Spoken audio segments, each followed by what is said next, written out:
Карабулакской мэрии развернули круглосуточный пункт приема. Сюда все неравнодушные могут принести предметы первой необходимости для пострадавших жителей Турции и Сирии. Подобные пункты сбора развернуты во всех администрациях городов и районов республики. В течение 3 дней, начиная аж с утра до позднего вечера, люди носят продуктовые наборы, одежду, гигиенические принадлежности, лекарства. Сейчас мы планируем рассортировать все это, упаковать красиво, чтобы отдельно все было по категориям разложить. Всю собранную помощь в администрациях привозят в Сунджу. МЧС Ингушетии на время акции предоставила большое складское помещение. Здесь идет активная работа по сортировке гумпомощи. Объем работы большой, поэтому сотрудники МЧС привлекли местных студентов. Тут мы расфасовываем те вещи, которые мы получаем. Мы распределяем их на женские, мужские и детские вещи. Есть обувь, та одежда, те вещи, которые негодны, мы их для этого убираем максимально то, что подходит для пострадавших. Пытаемся это все собрать, упаковываем в специальные пакеты. Далее будем их аккуратненько закрывать, запечатывать и уже собирать и отправлять по этим территориям.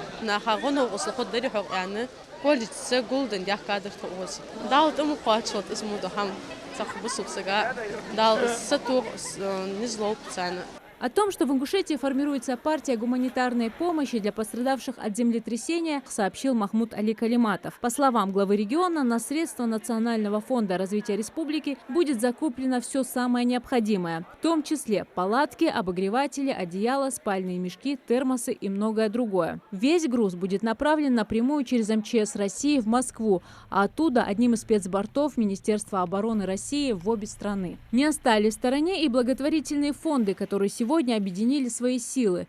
Клуб добрых людей и фонд Тешим открыли общий пункт сбора помощи. Продукты и вещи, и все, что сюда поступает, все проверяется. Потому что все должно быть хорошего качества, использовано, чтобы было пригодно к использованию. Поэтому все упаковка, правда, сделана очень хорошо. Наконец-то мы дошли. Вот мы видим, здесь наличие. Есть бинты, лекарства, супрастин. Смотрим на дату.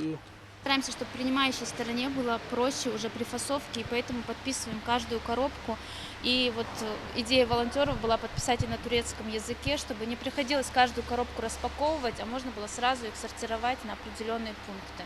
Здесь добровольцы сделали акцент больше на медикаментах, одеялах и отопительных приборах. По данным руководителей фондов, в Сирии есть районы, где нет электричества, и там людям необходимы металлические печи. Жители откликаются на каждую публикацию сотрудников фонда и приносят все самое необходимое. Мы были очень удивлены тому, приятно удивлены тому, насколько люди отзывчивы. К нам стали привозить эти буржуйки, заказывали, отправляли. Кто-то передавал деньги, просил, чтобы мы закупили. Вчера буквально мы заказали 70 буржуек. И это все благодаря неравнодушным людям, которые думают о тех, кто сейчас находится в тяжелой ситуации. Рамзан Ширикин самый юный волонтер на этой акции. Он пришел с мамой в качестве добровольца. Несмотря на то, что мальчику всего 9, он понимает всю серьезность происходящего и искренне переживает за пострадавших в Турции и Сирии.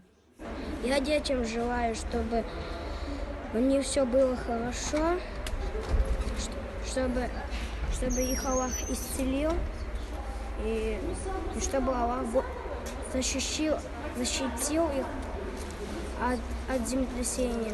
Землетрясение, произошедшее 6 февраля в Турции и Сирии, унесло десятки тысяч жизней и сплотило миллионы людей по всему миру. Тяжелое время для них, потому что потерять родных, потерять кров, жилье, все потерять – это очень тяжело. Поэтому хотя бы частичку, если я внесу от себя,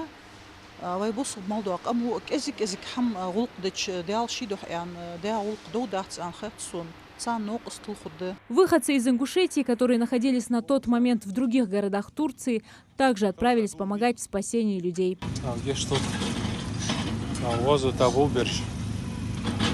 Зарима Ивлоева, Адам Далаков, Новости 24.